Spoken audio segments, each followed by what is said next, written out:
You're the one that said bring that boy up. I know. I knew it wasn't a good idea. I'm ready to. I tried to make him angry enough he didn't come up here. I've known Jesse for a long time, and I'm sorry. We have tormented each other for the last couple days a lot. So it might be a little payback from last night anyway. Were you with him till 3:30 this morning? No, I can't hang out with these young kids no more. Yeah. I heard you had fun. Everybody was not my fault. Never is. People pick on me when I go out. It's because I'm tiny. They picked on me last night, Jesse. I can't believe that. Picking on a little guy. I know. I talked to them about it, though. They stopped picking.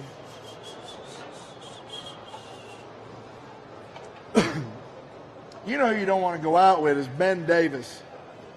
Ben ruins all the fun. That guy and I were getting ready to arm wrestle. Here, let's squeeze by here. Ben made me leave. I like Big Twin Shovelheads and Ironhead Sports stuff. Most of the time, you want to take your cylinder or your rocker box and lay it down, because what happens a lot when you turn it up and you go to put it on, your rocker arms will curve down, and then they bind up on your valves and valve springs and everything. So you want to lay these things down and then slide that down on top of that. That's a good hint. You know, and this is a good thing for people to be watching how to do, because you can pick up some Ironhead Sportsters right now really very reasonably. So if you're looking at getting into doing an old bike, an Ironhead Sportster they were venerable machines right and on. are still a lot of fun to build. Just take her and flip her right on over. There you go. Put the nuts on that. Jesse, you want to put the nuts on them? And I'll get the other one set up ready to go here. Yeah, buddy. This is the hard part. Washers first. Did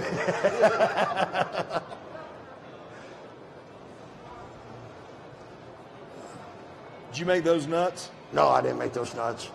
These here are old stuff, I believe. Yeah. You know who does all that. Why are you looking at me? Oh, yeah, okay, I got it.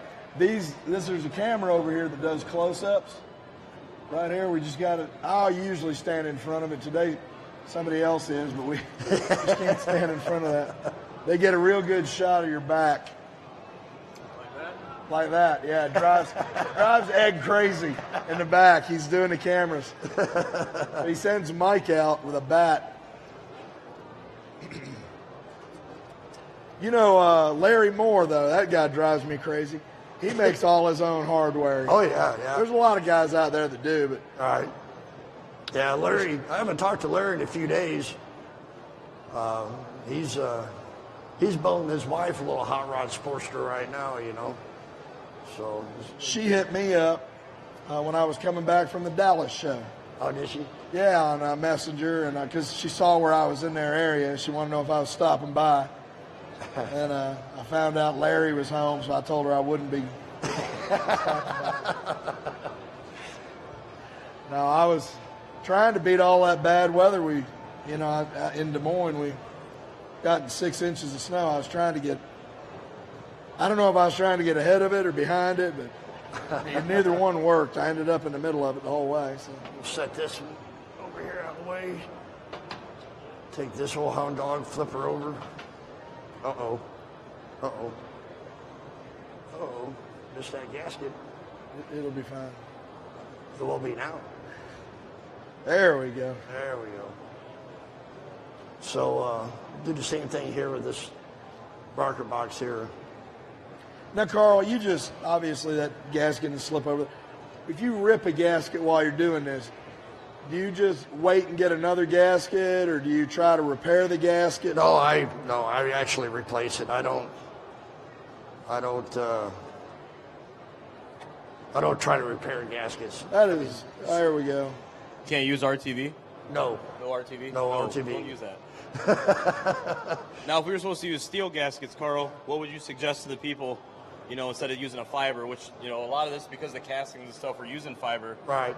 what would you suggest to them they'd have to do if they wanted something, you know, a little bit better, a little bit tougher, you know, can take a little more abuse than, you know, fiber and paper gasket? Well, I mean, Cometic actually makes a metal gasket that's got the paper already on the it. sides. Right. And that actually works pretty good. Sometimes they have them in stock, sometimes they don't. They just don't make a whole lot of stuff. Jesse, you're standing in front of the camera. I like being able to tell somebody else to move. Thanks, Mike. So, We got this production team here from Blue Water out of Michigan. They are top notch. They do a really good job. yeah, We drive them crazy. It's hard when professionals work with people like me. it's amazing, ain't it? Now, that's a good question, though. I mean, when you're choosing your gaskets, Don't be cheap. Get good stuff. I mean, don't, you know, because you only want to do it one time. Right. You know, you want to make it last for, you know, for quite a few years. and a good gasket as much as twice as much as the one you find on eBay, Right. but there's going to be a difference. Right. And Right. Now when I'm going to put these heads on, what I like to do is we'll get this here set up here on here. Slide that old girl down. And we'll do the same thing here. What about talking about oil ports, unless I missed that? What's one thing you got to watch with, like, the head gasket, you know? Right. Lining up all those holes in there for return and feed. Yep. Yeah. See that a couple times. Yeah, you know, customers come to you, I got oil coming out underneath my gasket. Yeah, burning right, up my motor. yeah. Like I was talking about the oil returns here earlier. Your head gasket here, you can see, has your holes for your oil return to line up. Make sure they are lined up. If you don't, you're going to have a problem. Or Now, what if we have a head gasket that the holes don't line up? What can you do with that? get another head you got to gasket. get another head gasket. What if you're in a pinch? What can we do? We get hit with a file sometimes, right? A little bit? Oh, now you're talking to the motor man. Motor man's not going to take a file to it. So we'll get this here. We'll get this head slid up here, and we'll slide her down and set her on. These here, and this here. This one here goes on this one. That nut there. You got your knife, My kniff. kniff. All right. So we got these rocker boxes. We don't have them torqued down yet. And the reason I don't torque them down with the motor, as I'm assembling this now, is that it's easier to hold the whole motor and torque the rocker box with it sitting on the head than it is on the table here Trying to hold it or what have you. You know, if you don't have a vise, or if you got a vise but you don't have the tool to screw in the head to pull in the vise to do it, you know. So most people don't. So, but You either need the tool, the vise, or you need 13 hands to. right. What I'm going to do here, where that gasket's at, we'll make a little cut here to get in, and we'll remove this little piece here. And now we're able to get into our other two head bolts. A lot of That times, has always been interesting to me on these gasket sets, that they have this bridge piece of material that he just cut out of there. right. And all it really is for manufacturing purposes. Correct. all it Correct. is. Yeah, they don't have to stay in there by no means, and they always get in the way of the head gasket. I always get away. Jackie, tell us what you got over there at Flo's Progressive Parlor. If you're just now joining us over here, we're in the middle of another great presentation from our friends at Grease and Gears Garage. Here in the parlor, though, we are just getting started. A super busy day over here. Hooking you up with all sorts of awesome free services and free fun stuff. Get yourself signed up for your chance to win our current grand prize giveaway bike. And I'm going to throw in a free t-shirt just because I can. We are quickly running out of these shirts, my friends. If you want to come on over and get a free t-shirt, you better come on over here right now and get signed up with any of my lovely girls with those iPads in their hands. And I'm going to throw in a free t-shirt. We are still hooking you up over here, though, with free services as well, providing some of that awesome customer service that makes us over here at Progressive #1. Free airbrush tattoos, free barbershop services, and super fast and super free quotes from our great local agent that can show you exactly why we are the #1 rated motorcycle insurance company in the United States for well over 50 years. That's us over here at Progressive Motorcycle Insurance.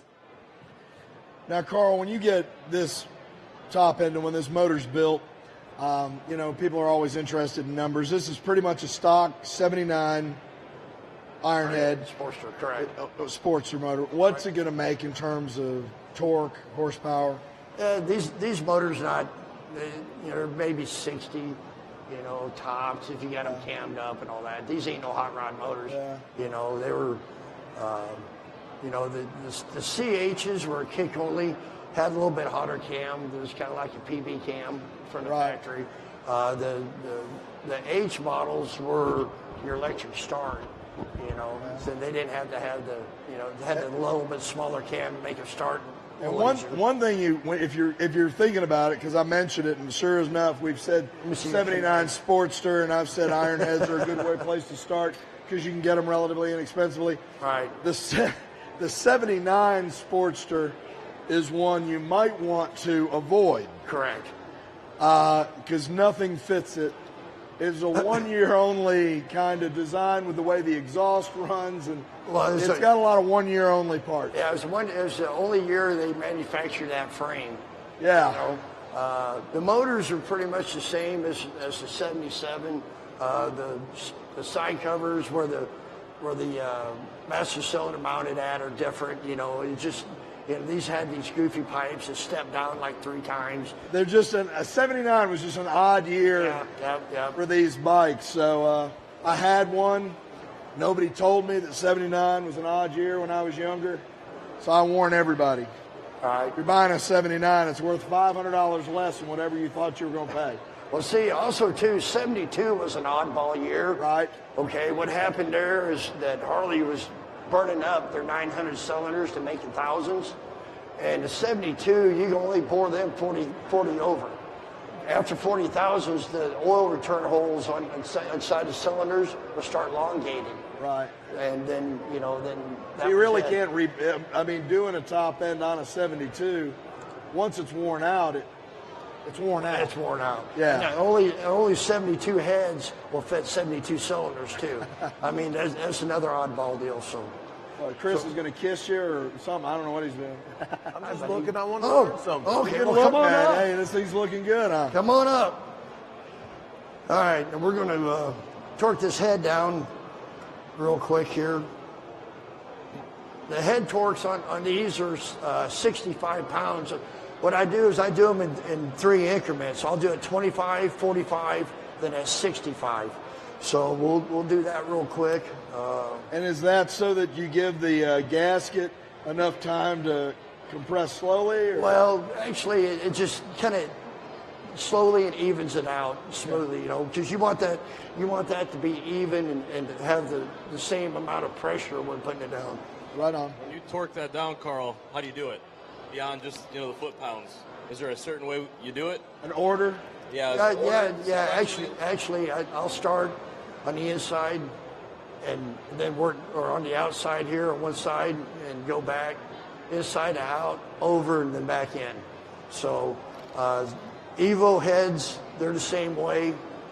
They've got, when the gasket kits and stuff, say Cometic, they have a pattern that you want to do. And they also, too, all these motors have different torque specs and stuff. So you got an Evo motor, twin cam motor, they're all different. So, just don't go by one form or what have you. You look up on the internet. They're all different. Make sure it's for your right application. Right.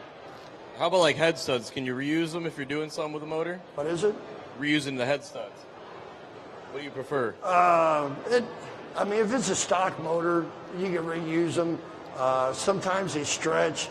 Evo motors, and the twin cams, they got the studs come up. When you got your motor apart, make sure that it's not pulling the stud out of the case. Look at that. You got to look at all that little stuff that matters and nobody, understands. Yeah. You know what I mean? So we'll because when you have a threaded piece of rod, basically, is all those a stud is. Over time, it will begin to grow. Right. It's already spiraled in manufacturing, and it'll start to untwist itself, basically, unwind itself, and they get longer, and that's where you start to get some blow by. What's funny is I do a lot of Triumph.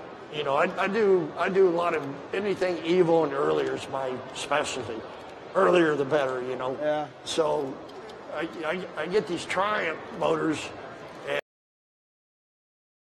Used to, if you, that's how you check the torque on them. In the book is if you had 3 threads showing on the end of the rod bolt sticking out on your nut. Oh wow! And if it was more than 3 threads, you had to replace the rod bolt. That's not a bad system though. Right. You know, but at least that's how primitive stuff was back then. You know what I mean? So. How many Ugga Duggas? Good morning, Chicago Ironheads fans. In about 15 minutes, we're going to have a special speaker over at the Adventure Outdoor. And listen to her tell stories about traveling the country on her motorcycle. Again, that's over at Adventure Out at 12 o'clock.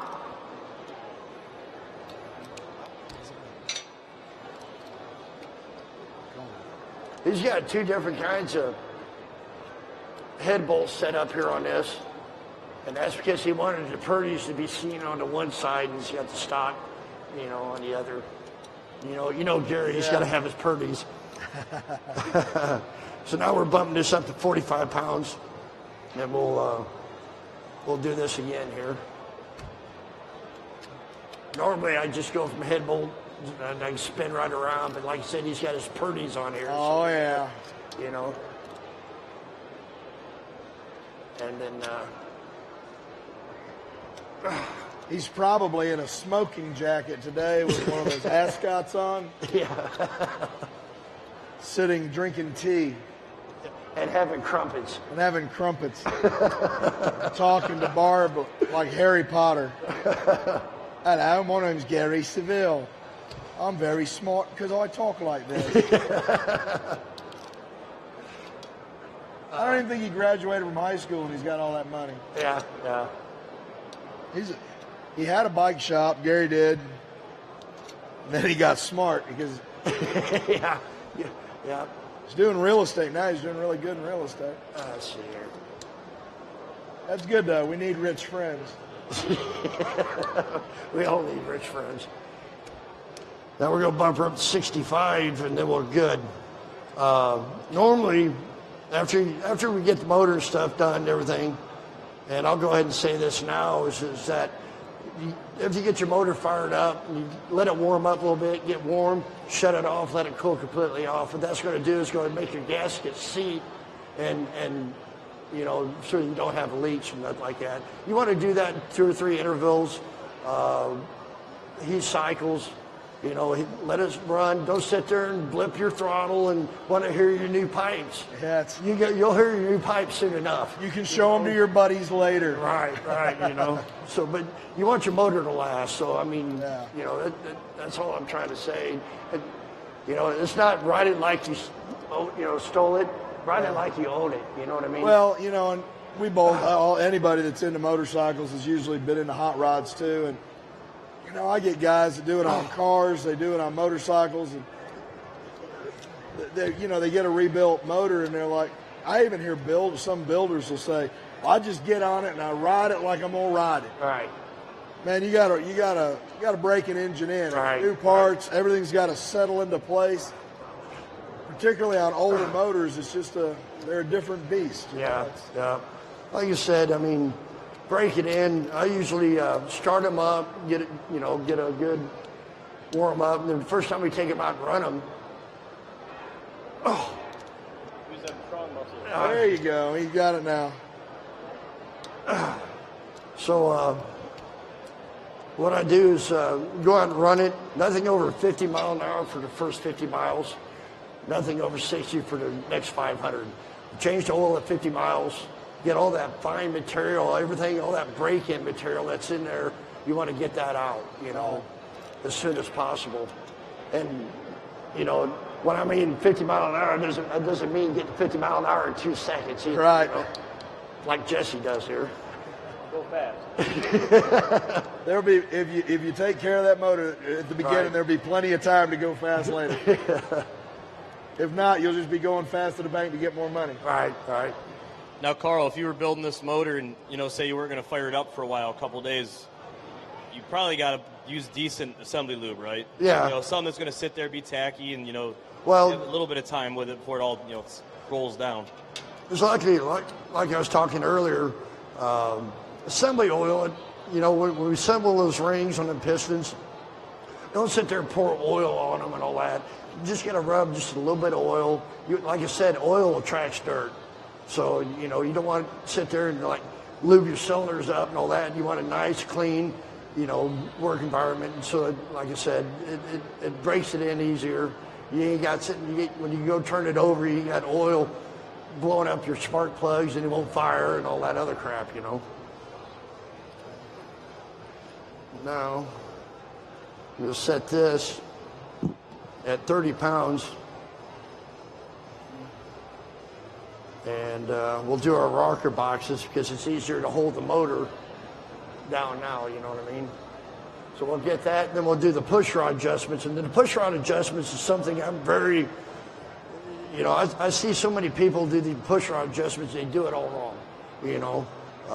So I'll go through that here in just a minute, and let me find the right socket for that, which I probably don't have. Heather, how are we on time? I need a half inch. When am I? You got a half inch We got a half hour. Okay. socket? Half inch? Socket? Yep. You got one? Oh, cool. Cool. Oh, what the hell is that? 5/8? Oh, that's 5. I need 9/16. I'm sorry. 9/16. My glasses ain't working. I can. Cool.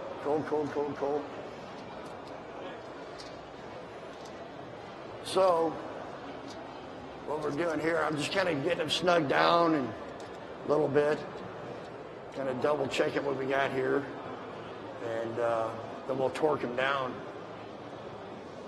Normally what I do is I start on the inside on these rocker boxes.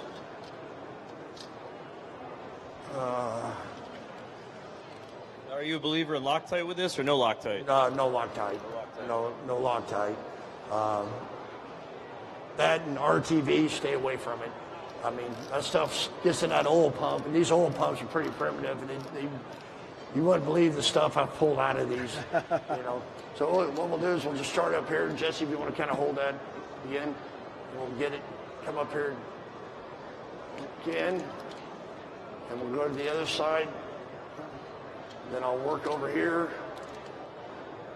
and I'll come back crisscross here. I'll come back here. I guess one of the things we probably should talk about is a torque wrench. All right. You know, I mean, it is, you can set how many pounds of pressure you're going to put down on a nut or a bolt. And this particular wrench has a mechanism inside it so that when you get to that foot-pounds, it stops pulling, it releases, Right. It won't go past that, so.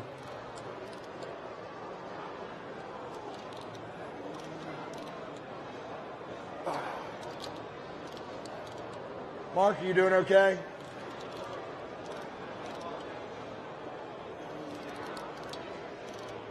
Could have done that. All right. Yeah. There we go. So now we'll jump around here to the other side, and we'll play with these push rods and stuff like that. 7/16 wrench and a half-inch wrench.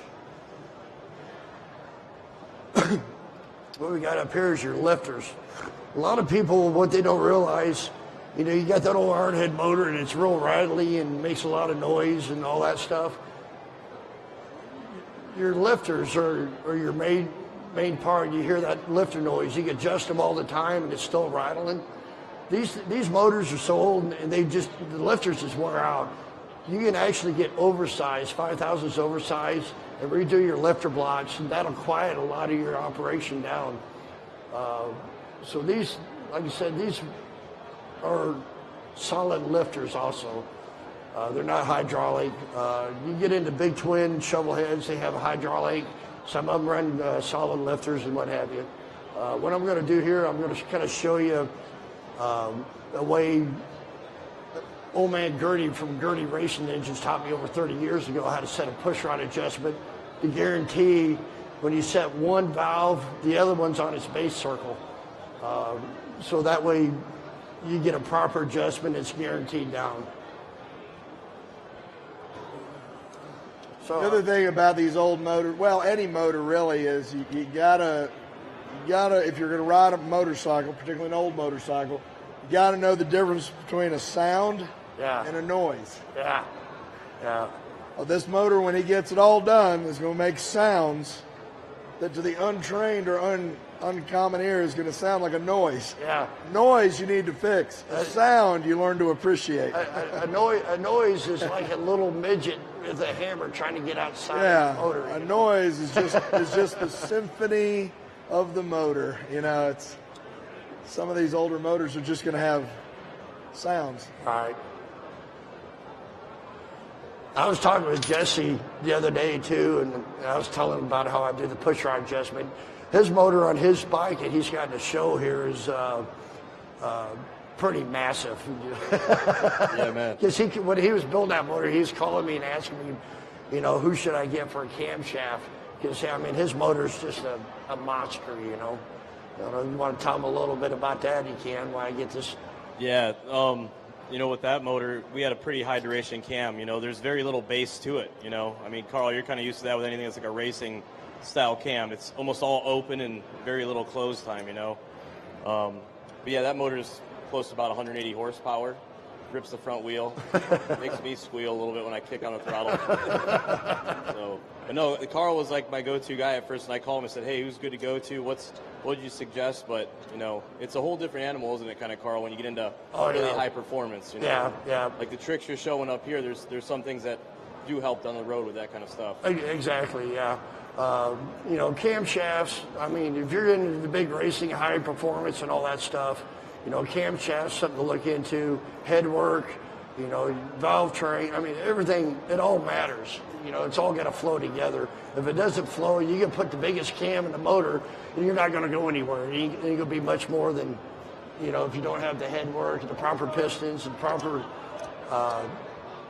Well, that's something somebody's got to look into is always, you know, the abuse the valve train's going to take. You know, you always get those people with, I want a high lift cam or I want this and that, you know, and they got to understand just how much abuse those parts will do because they are moving parts. So they're metal. They will break down quicker than a stocker, you know. All right. One of the nice things that we've talked about over this, you know, at Grease and Gears, we've got guys up all the time, is that manufacturers, both kind of OEMs and aftermarket, have done such a nice job over the last 10, 15 years developing performance packages that fit together.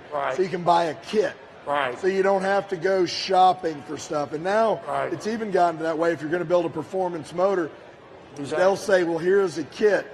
And so why can't I buy that separately? And they will tell you, because it's not going to work with anybody else's stuff. Correct. I mean, just buy the kit and you can install it. So. Well, you know, like also too, I was talking about on these older motors now, you can actually, the pistons that they make now, like Wiseco and all that, the silicones and the alloys are so much different now than it was 35 years ago.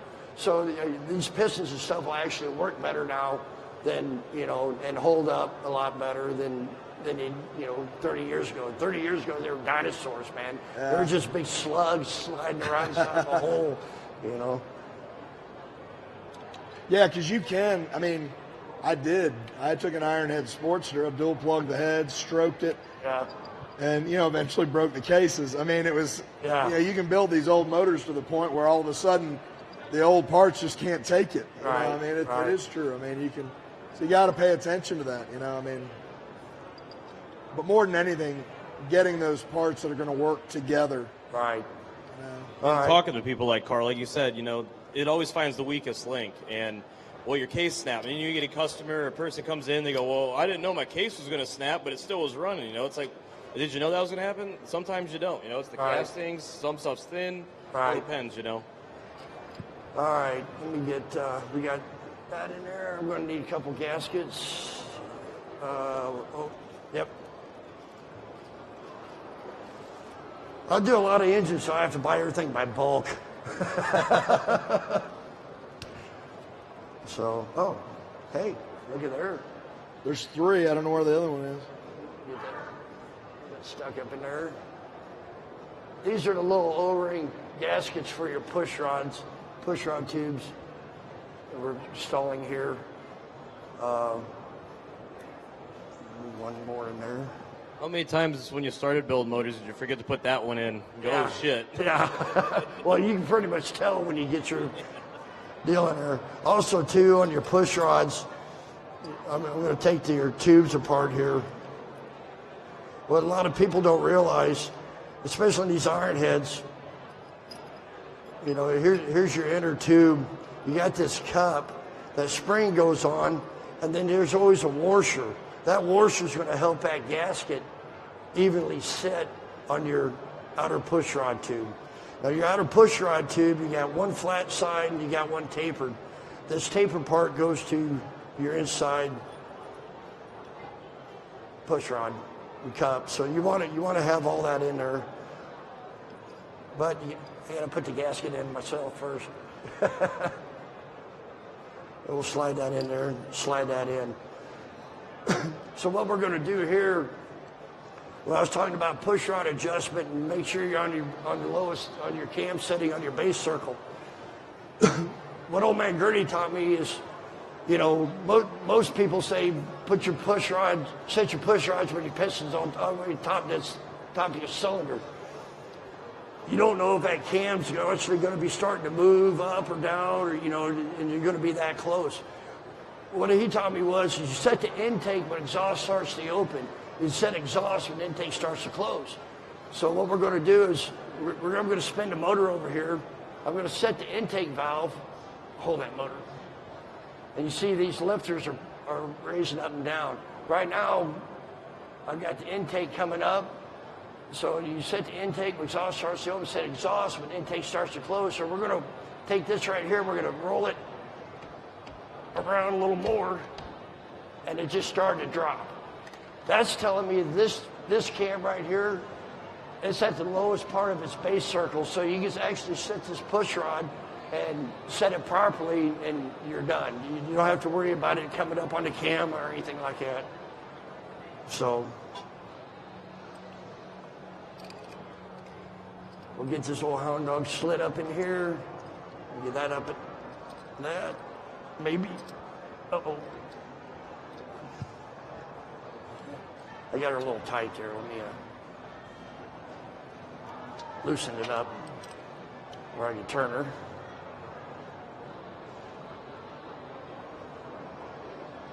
So I got this up here, and this is a solid lifter. So on the Sportsters, you're raising your adjustment up for your push rod. What I do is I use these little bungee cords, and I can hook this up, bring it around, hook it to something or another, bring it through, or however, just to kind of hold it. You got something you can hook in a cylinder without it popping on. There we go. There you go. So now I got this up. On these Ironhead Sportsters, you want to be able to tighten this up, but you still want to be able to make this spin without moving up and down. Okay? So you get that set, you get your jam nut, you run it down on your lifter, which this is going to be a tough one. It always is for some reason in here. So we're going to run that jam nut down.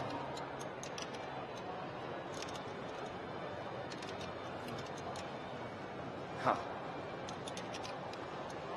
I've only had another 3 hours of time. But, this stuff doesn't just happen in a couple hours or what have you. This is building these engines take some time. Take your time. Make sure your stuff's good and clean. Don't force anything, and if you get frustrated, take a break, because that's when you're going to break something. Yeah. There's going to be a break if you don't take a break. I can guarantee you. If it don't fit, don't force it. You know what I mean? Never any place in building a motor. I can't think of an area where you'd use a hammer over 2 pounds.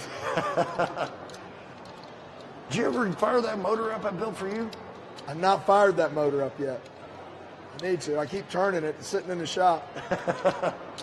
Jackie, why don't you share with us what else you got going on over there? If you're just joining us now here at the Progressive Parlor and Main Stage, we are right in the middle of another great presentation from our friends at Grease and Gears Garage.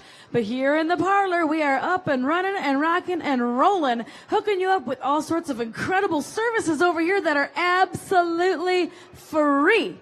We're hooking you up with free airbrush tattoos, free barbershop services, super fast and super free quotes from our great local agents that can show you how you can save even more money simply by making the switch on over to Progressive. We are also hooking you up with your chance to win our grand prize giveaway bike, that beautiful custom BMW from Disowned Customs. And when you enter that great contest, I got some freebies and goodies over at the swag counter just for entering that contest. It is all absolutely awesome.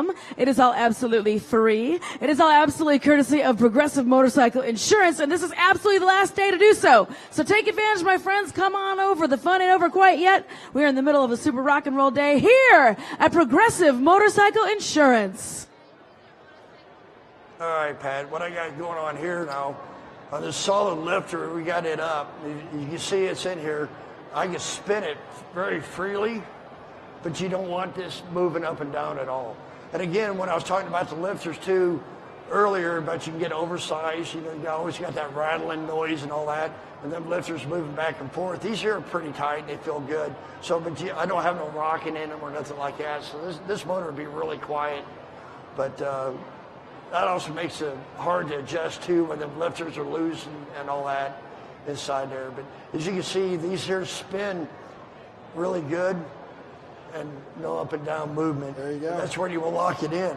And when you lock that lock nut in, sometimes it'll put a little pressure up on the threads, and then it makes it real tight.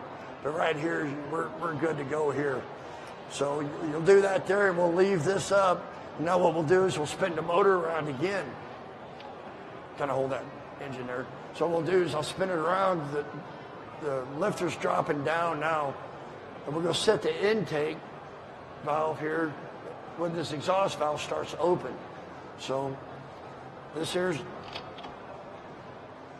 all right, now see how she just popped up. Now this intake is on the very bottom of the base circle.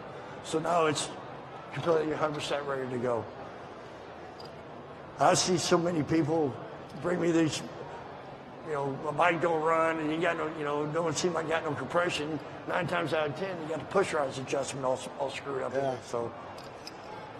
Now, if you got hydraulic push rods like the solids, you got to adjust them a lot more from, obviously squish and the heat cycling and right. For the miles you've put on. Well, like on this motor, after we first initially fired it up and get the motor hot a couple times, I go in to retorque the heads again at 65 pounds. And then after that, that's said, never have to mess with it again. But you'll probably want to readjust your lifters again. Just kind of reset them, And then after that, you should be good to go. The hydraulic lifters, most of the time you're going to let them bleed out. If you don't really know a whole lot about the lifters or what have you, they actually got a hydraulic unit like on a shovel head. You can actually pull that out and then take a little piece of wire and stick it inside there and squeeze your spring down. And then you can go through and do your whole bit with your push rod adjustment. But when you start it up, she's going to be really noisy and loud and beating and banging and all that until the hydraulic unit builds up, and then she'll quiet down, and then you're set and good to go. So what we're doing here We're coming up, doing the good old same thing again, getting her hooked around here. And it makes so much easier. I used to use clothespins to put on these, Yeah. you know, but where do you find clothespins? You know, I was just getting ready to ask you. Can you still buy clothespins at Walmart? The old spring type, can you? Yeah. I don't know. I ain't seen. But Yeah, I like the wooden ones. I don't know why I don't like the plastic ones. I like the wooden ones. They grip better. my wife must not do laundry much. I know. Yeah, you don't do the laundry, obviously. You don't know anything about that. Why don't you buy her a dryer? It's cold outside. Don't your clothes freeze out there, Carl? Yeah. Well. There it is. I can't say that up here. Robin's going to get me. So what I'm doing is bringing this back down again.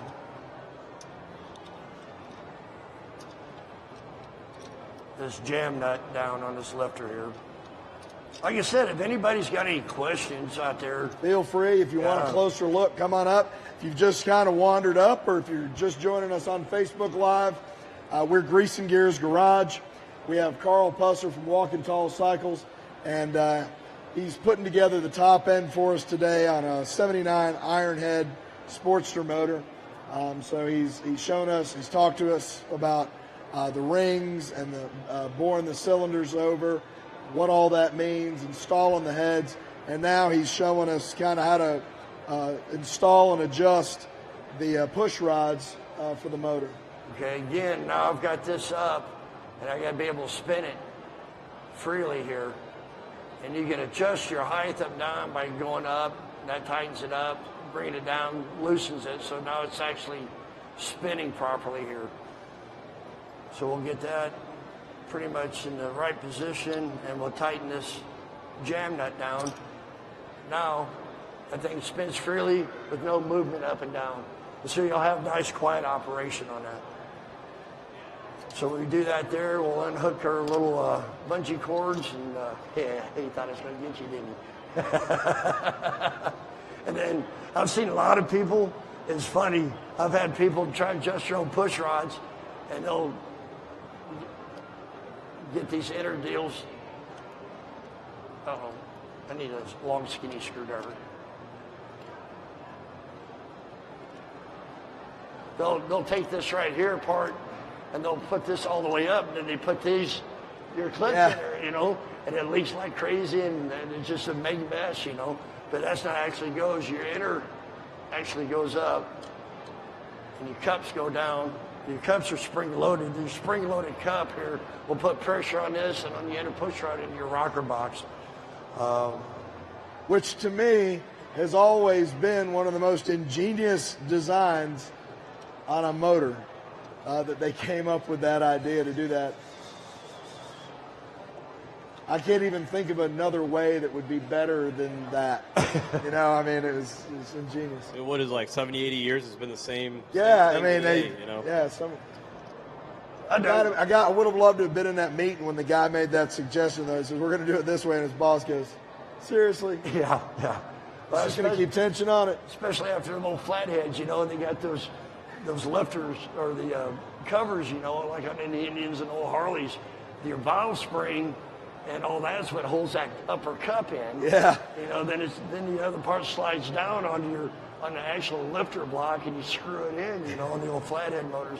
And it's, you know, I've done an old Indian motor here a while back, and them things have been screwed on off so many times the threads were gone. You know, I had to just replace bits. Oh, was that for Josh McDowell, that Indian motor? Is that the one you're talking about? No, yes, it was. Yeah, it was, McDowell. yeah. John McDowell. John McDowell, not Josh. John McDowell. Yeah, so what we're doing is putting this cup on, pushing that down, and with force, I'm popping that clip in.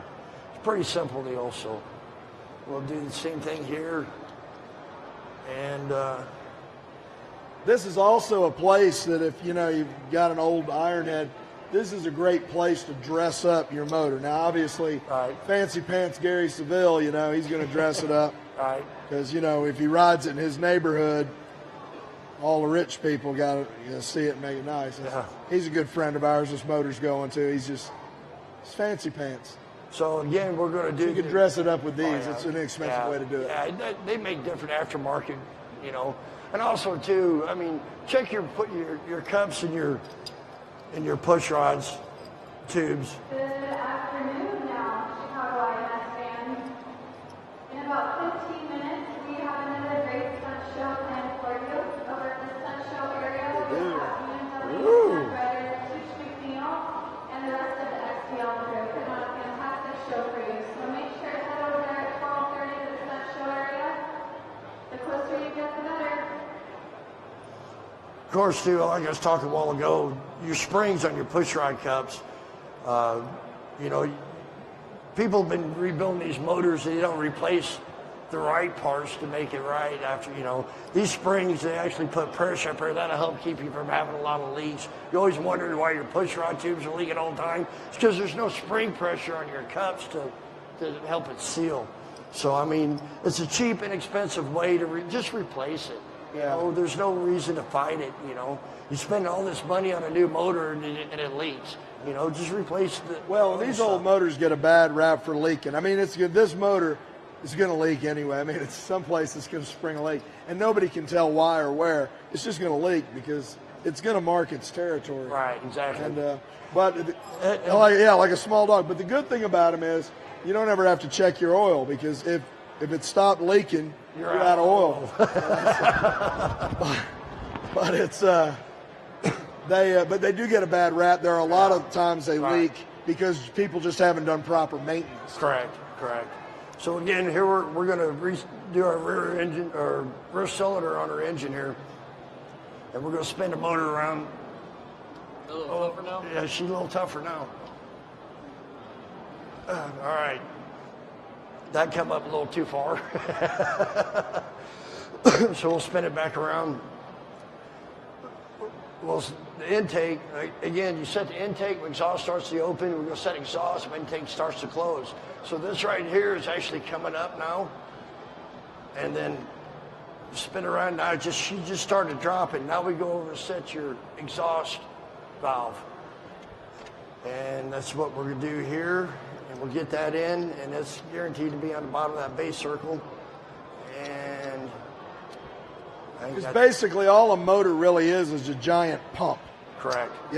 So you got to push air in, take air out. So you got to, that's why you have an exhaust and an intake valve for those. I do, like I said, I do more than just Harley engines. I do, vintage British engines, other American-made engines, Indian, stuff like that. A good example of an engine just being a pump is the one I just built for Hot Bike Tour that I have here now. I actually got the head and cylinder turned around backwards and redegrade the camshafts in order to run. The motor doesn't know it's all backwards. It's just going, so it's kind of cool. Carl's bike is as you come in the entrance. It was. Oh, it's gone. It's in the back room now. I'm gonna lose. Oh man, Carl's was there. Now he's made it to the national championship round over there in the back room. Congratulations. Thank you. But it was sitting right at the front door. It's a pretty bike. Now, Carl, when you install these push rods, obviously when front, rear, and all that. That really doesn't matter, you just as long as you get your sequence right. Correct. But then the one thing is with these push rods, they're all the same length, equal length, right, for being solids. Correct. But then like some of the Evos and some of the twin cam stuff, you get longer on the front exhaust ones, Right. all that stuff, rears. Yeah. Like stock push rods on like an Evo motor are they're actually painted. You got like 2 lines and 3 lines, different colors and what have you, and it's because they're actually different lengths. It might be 600 thousandths more, or what have you. The intake valve are always longer than the exhaust, because exhaust is closer to your, so it's actually going to be shorter.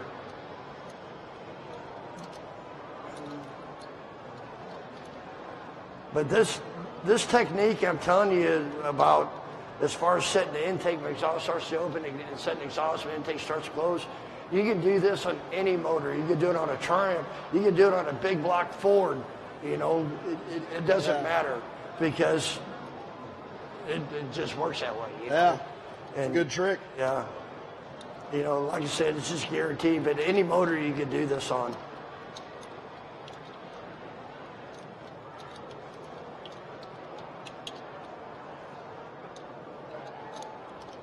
I feel like everybody's staring at my butt. What's that? Your wife's not even paying attention, like she's never going to have to do this. She's just sitting there.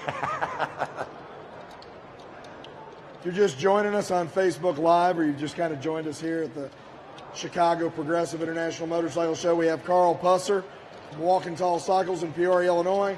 He's assembled the top end on this 79 Ironhead Sportster motor, talking to us about wear items, how to properly install rings, pistons. And now he's installing push rods and sharing with us some of the tricks of the trade that he's got to make this job a little bit easier. There we go. Hit you right in the eye. Yeah. Yeah, put your glasses on. Put He your doesn't trust me. Yeah. Hey, Mark. Again, we got this set up here. We got it up. See, if you turn it up just that little bit, this push rod ain't going to turn. Just spin. You want that to be able to spin. You roll that back a little bit, now that push rod will spin properly, but there's no up and down movement. Again, so we'll just get that in there set, and we'll lock her in, and she's done.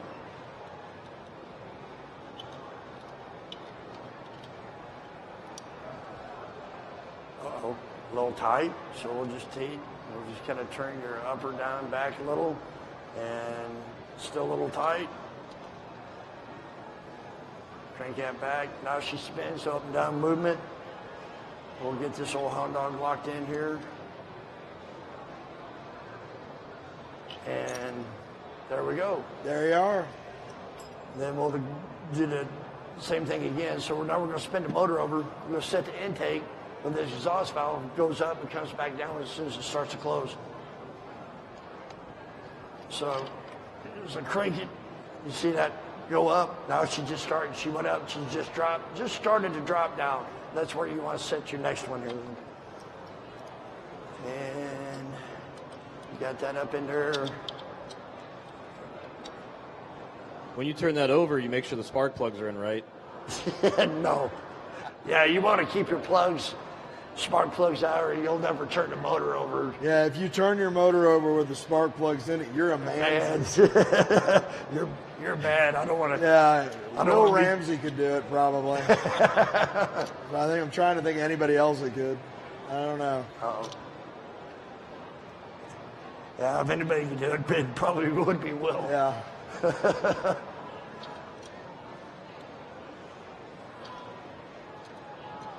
And We were talking about Carl's bike. J&P Cycles is the world's largest distributor of aftermarket motorcycle parts. And they've been a friend of the custom world forever. They do the J&P Cycles Ultimate Builder Custom Bike Show every year for the Progressive International Motorcycle Shows.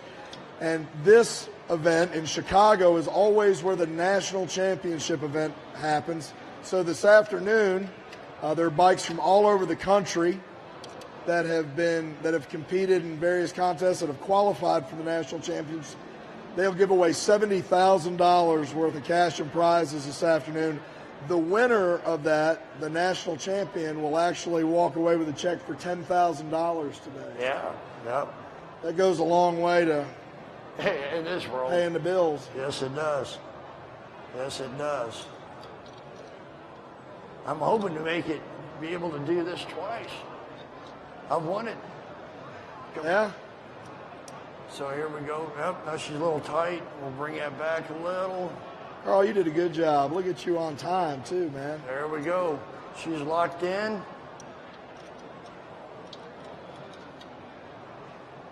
And she's locked. She spins freely. We're good to go. We'll take that and we'll put these clips in real quick and we're done. Oh, I about got that finger. Gouging that rocker box would be sad. Oh, Bring it through the other way.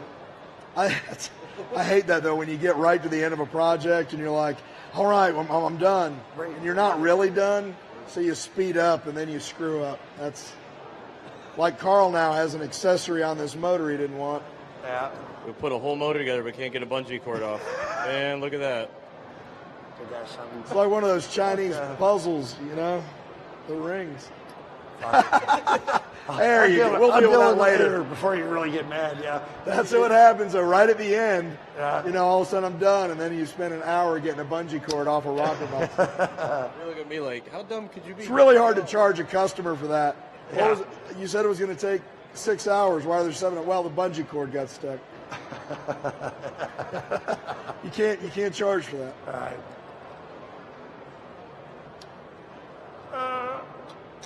There we are, boys. All right. So, does anybody have any questions? Are there any questions about what Carl's done on this?